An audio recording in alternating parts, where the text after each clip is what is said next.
저는 오늘 산을 옮기는 믿음의 사람들이 세워지는 때라는 제목으로 여러분하고 좀 말씀을 나누기 원합니다. 오늘 말씀을 전하게 되고 어떤 말씀을 전하면 좋을지 하나님께 기도할 때 성령님께서 명확하게 한 문장을 저의 귀 가운데, 제 마음 가운데 이렇게 외쳐주시는 것처럼 들렸어요. 산을 옮기는 믿음, 산을 옮기는 믿음. 기도하는데 주님께서 이 문장을 딱 주시면서 스가랴 4장 7절의 말씀을 이렇게 연달아서 좀 떠올려 주셨습니다. 우리가 한번 같이 읽기를 원합니다. 시작.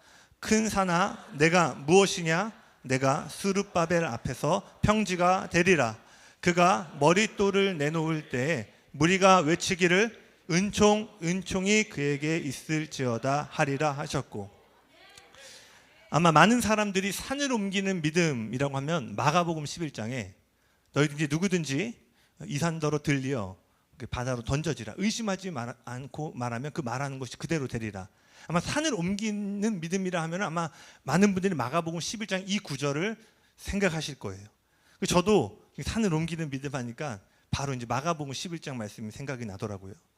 이 스가랴 말씀을 가장 첫 번째로 주셨지만 산을 옮기는 믿음의 가장 대표적인 구절을 저도 다시 한번 좀 펴서 그 본문 가운데 마가복음 11장을 통해서 하나님이 좀 어떤 말씀을 주실까 이렇게 듣고 찾기를 원했습니다.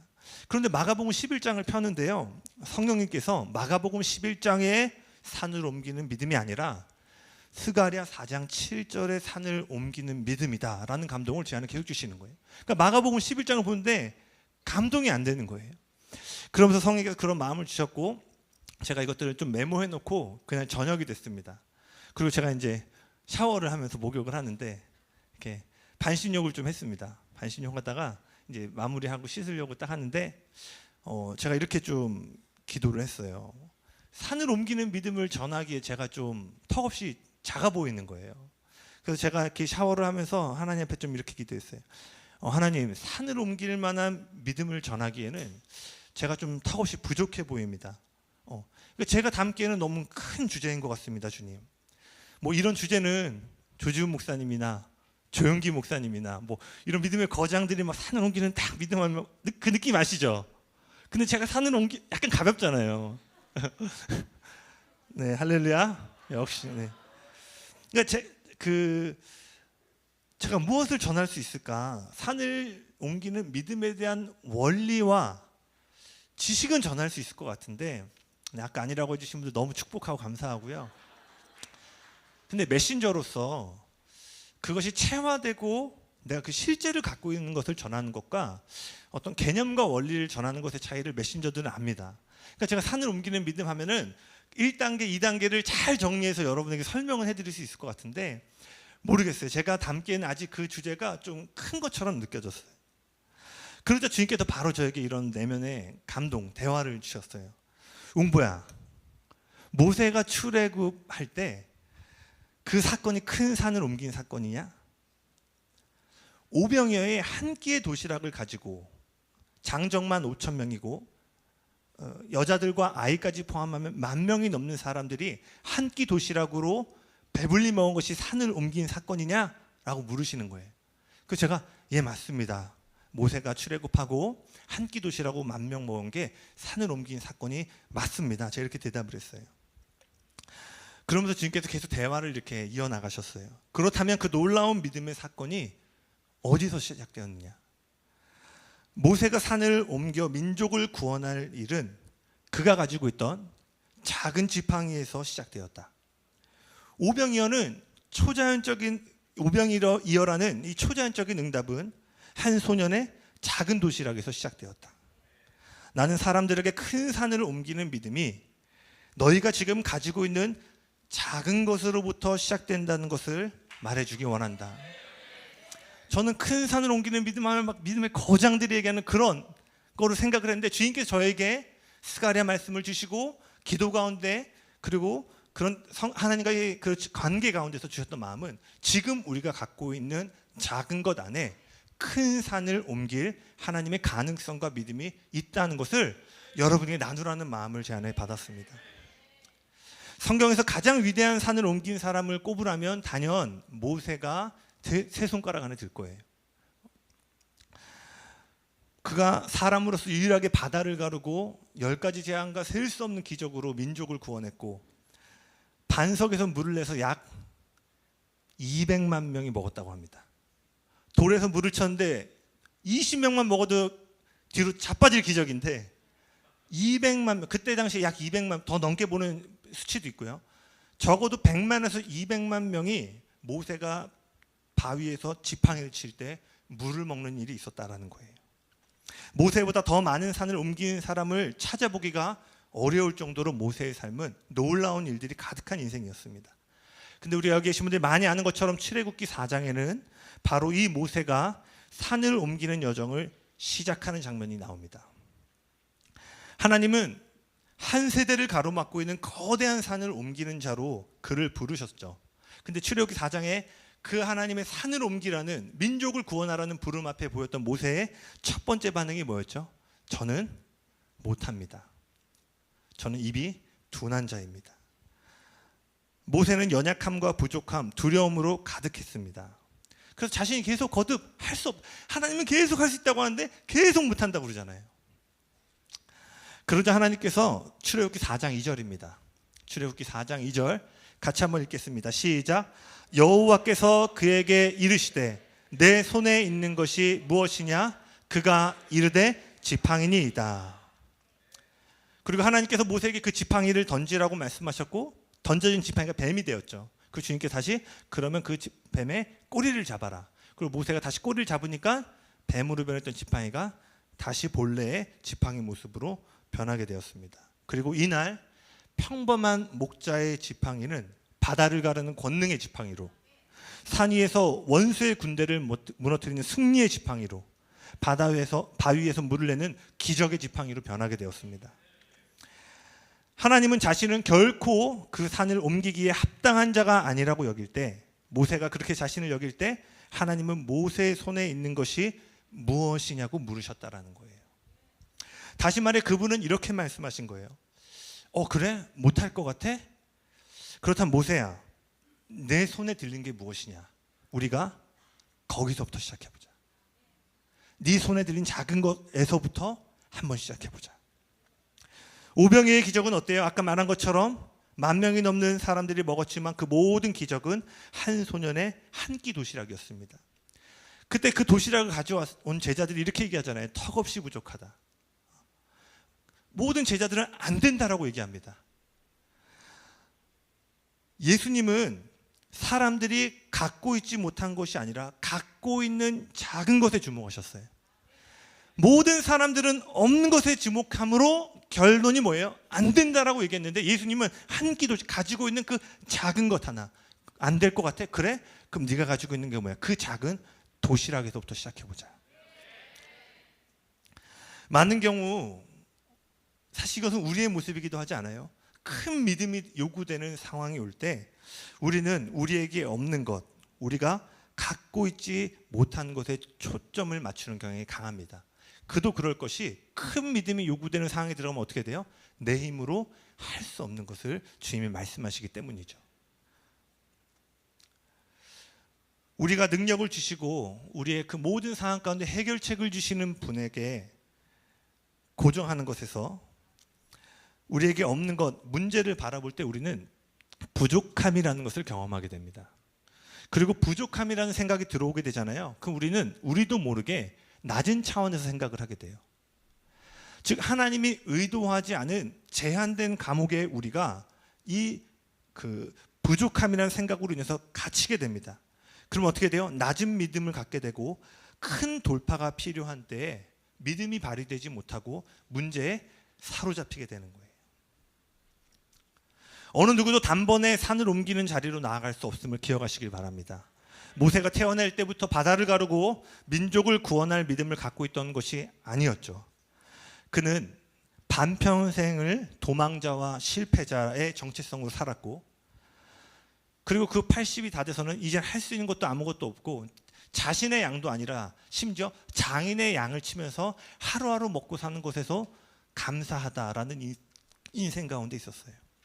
그러한 때에 주님이 모세에게 이렇게 말씀하신 거예요. 내 손에 있는 것이 무엇이냐? 우리가 거기서부터 한번 시작해보자. 너에게 없는 것에 집중하지 말고 내가 갖고 있는 것에 초점을 맞춰야 한다. 코로나라는 3년의 긴 어두움과 같은 터널을 지나갔습니다.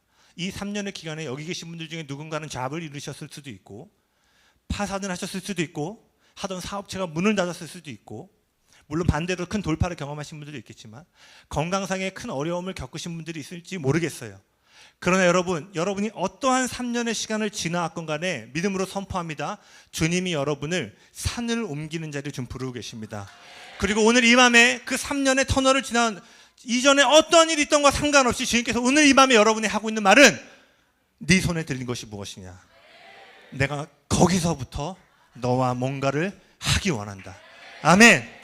오늘 산을 옮기는 믿음이 나는 그런 믿음이 없는 것 같고 못 옮길 것 같은 데가 아니라 그 작은 것으로부터 주님이 오늘 산을 옮기는 놀라운 돌파의 시작을 이루실 것을 믿음으로 선포합니다.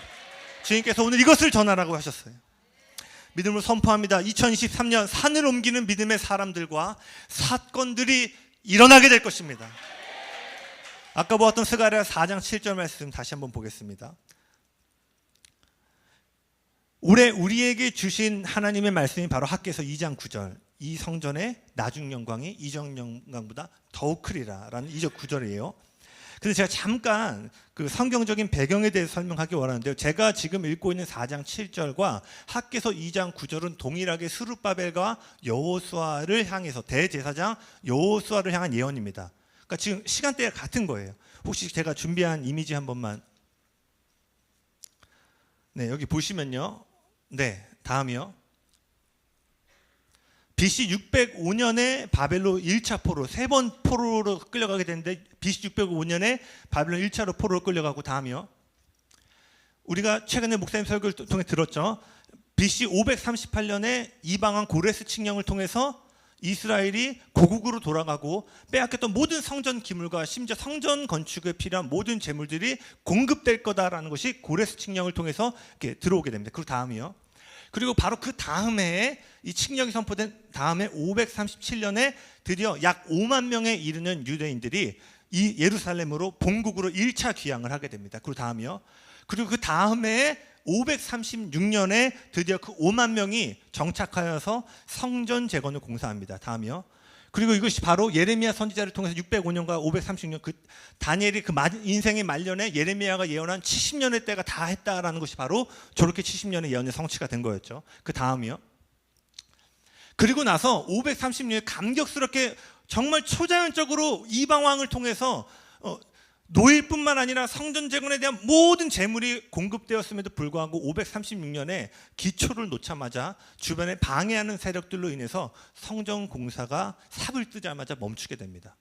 그리고 오늘 우리에게 주셨던 학개서 2장 9절 BC 526년 즉 16년 동안 성전 공사가 이루어지지 않고 방치가 돼요. 그 16년째에 하나님께서 학개 선지자를 통해서 아까 읽었던 그 말씀 있죠.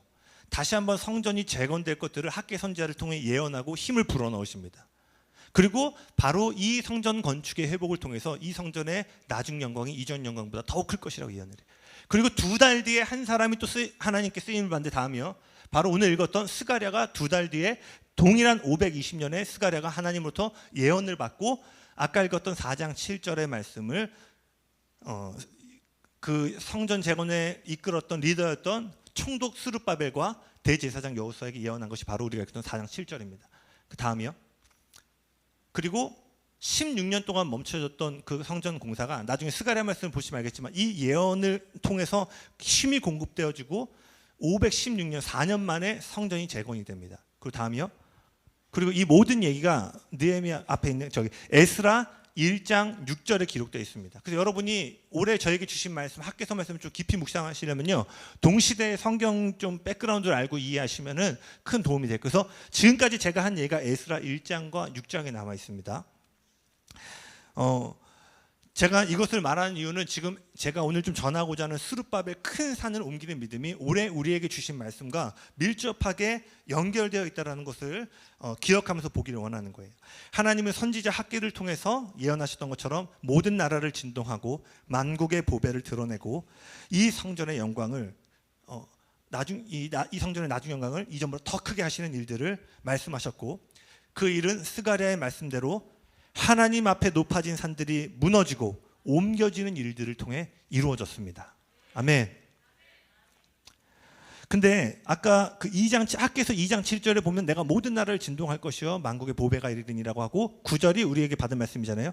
8절에 뭐라고 되어 있냐면요, 금도 내 것이요 은도 내 것이요 라고 말씀하시면서요, 만약 4장 7절과 지금 학개서 말씀 연결하면요, 큰 산이 옮겨지는 것이 재정의 영역과 밀접하게 연결되어 있음을 말씀하고 계신다는 거예요. 추상적으로 큰 산이 옮겨지어라가 아니라 그 산이 옮겨짐에 있어서 어떠한 예언들이 같이 따라가고 있냐면 금도 내 것이요 은도 내 것이요 라고 말씀하시면서, 물론 여러 산들이 있겠지만 하나님은 구체적으로 재정의 산이 움직일 것들을 말씀하셨어요. 그리고 이 일은 단지 예언이 아니라 실제로 이루어집니다.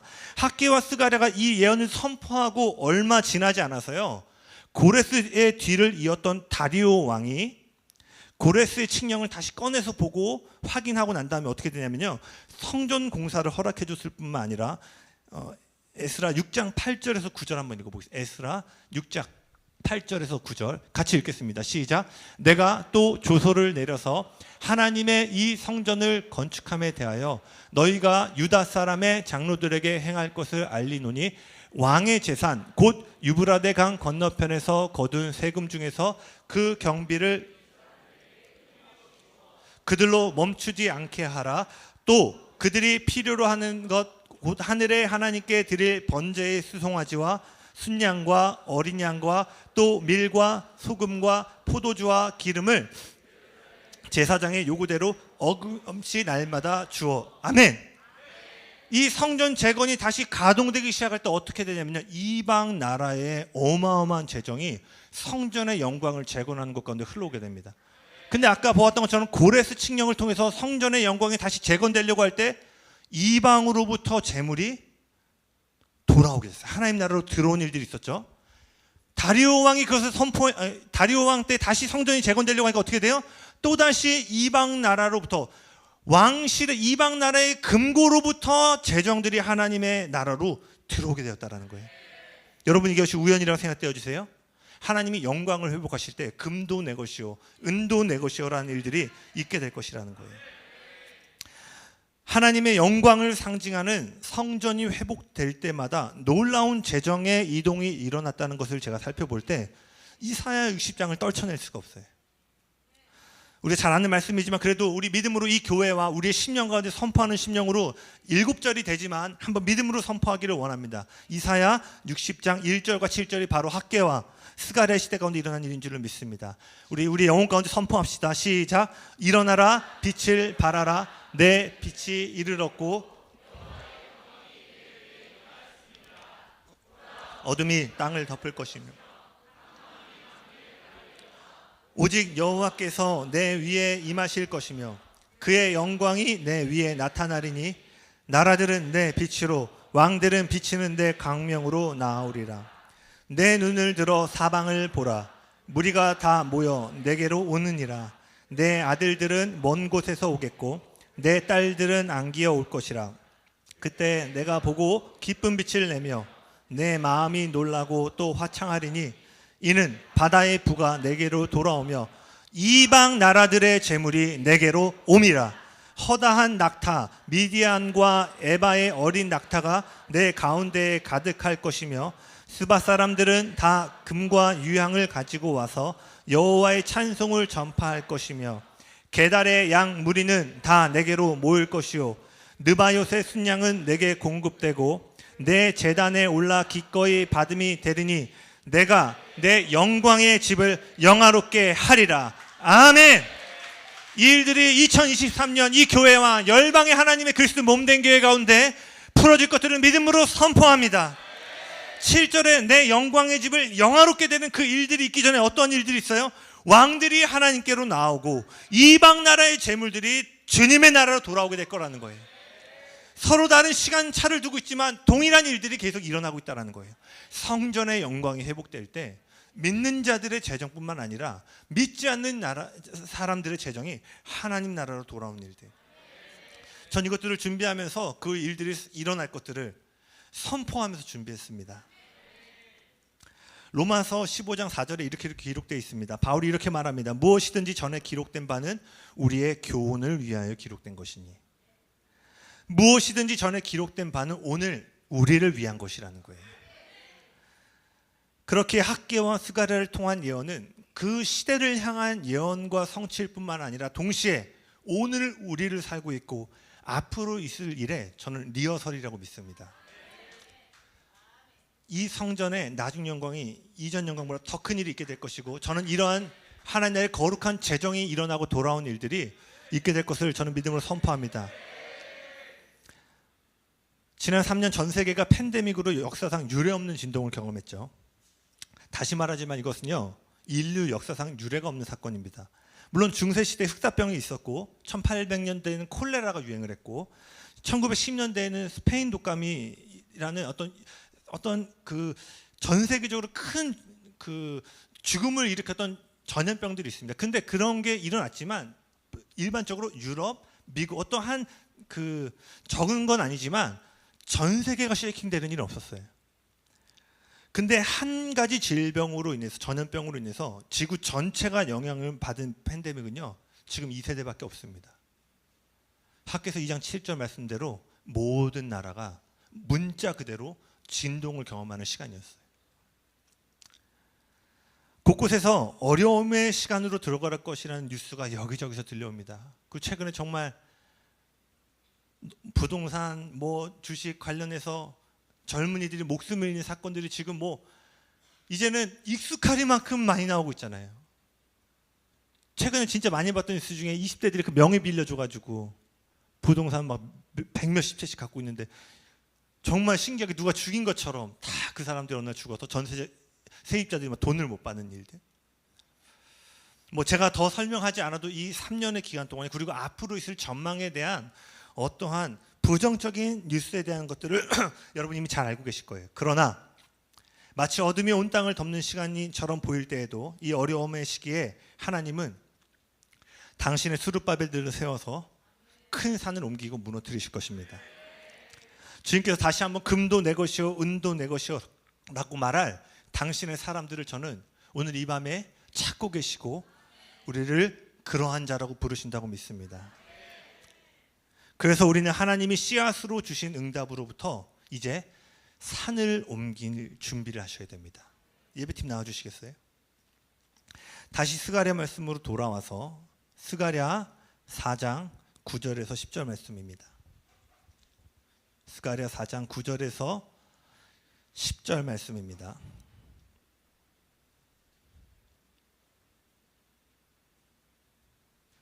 같이 읽겠습니다. 시작. 스룹바벨의 손이 이 성전의 기초를 놓았은즉 그의 손이 또한 그 일을 마치리라 하셨나니 만군의 여호와께서 나를 너희에게 보내실 줄을 내가 알리라 하셨느니라. 작은 일의 날이라고 멸시하는 자가 누구냐? 사람들이 스룹바벨의 손에 다림줄이 있음을 보고 기뻐하리라.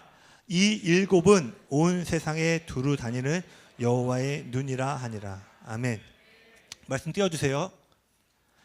이 구절, 방금 읽었던 본문을 보시면 사람들은 스룹바벨이 성전의 기초를 놓는 것을 보는데, 하나님은 그 기초를 놓는 시작에서 마지막을 보십니다.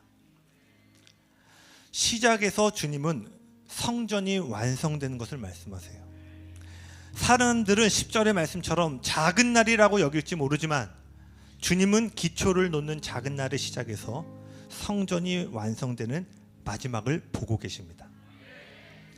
주님은 우리가 갖고 있는 작은 것, 작은 시작 안에서 영광스러운 완성을 보시는 분이십니다. 그래서 여러분, 작은 시작 안에 큰 산을 옮기는 능력이 있는 것이에요. 저는 이것을 하나님이 주시는 씨앗이라고 부르고 싶습니다. 사과 씨는요 하나잖아요. 그래서 우리가 보통 집에서 먹을 때 여러분 그냥 씨는 씨로 버리시죠. 근데 농부는요, 그 씨 안에서요 나무를 보고 수많은 사과나무 열매를 봅니다. 그러니까 어때요? 그 씨를 버리는 게 아니라 심죠. 그리고 그 농부가 씨앗을 잘 관리하고 경작하고 자라게 하면 어떻게 돼요? 하나의 씨에서 한 그루의 나무가 나오고 셀 수 없는 사과나무들이 맺히게 됩니다. 하나님은 농부가 되십니다. 그리고 주님은 우리에게 씨앗을 주십니다. 우리에게 보기에는 마치 사과씨, 먹다 남은 사과씨처럼 보잘것없이 보일지 모르겠어요. 우리가 보기에는 그것이 평범한 지팡이처럼 오늘 여러분에게 여겨지는 것일지 모르겠습니다. 여러분에게 있는 것이 여느 때 먹었던 평범한 한 끼 도시락에 불과할지 모르겠습니다. 근데 여러분, 주님이 오늘 이 밤에 여러분이 뭐라고 말씀하시냐면요, 그래? 네가 가지고 있는 것 거기서부터 산을 옮기는 일을 시작해보자. 너가 보기에는 아주 작고 미약한 것처럼 보이지만 사랑하는 내 아들과 딸들아, 그 시작의 날에 나는, 그 기초의 날에 나는 영광의 완성, 산을 옮겨지는 영광을 보고 있다. 아멘. 좌우에 계신 분들에게 여러분이 고백하시겠어요? 당신에게 이미 산을 옮길 믿음이 있습니다. 당신의 주머니에 산을 옮길 믿음이 있습니다. 믿으세요? 그리고 제가 다시 한번 하나님 주신 감동을 여러분에게 믿음으로 선포합니다. 여러분 아멘을 취하셨으면 좋겠어요. 정말 못할 것 같느냐? 3년의 시간 동안 네가 어떠한 일이 있었던 간에 상관없다. 내 손에 있는 것이 무엇이냐? 거기서부터 함께 시작해보자. 할렐루야.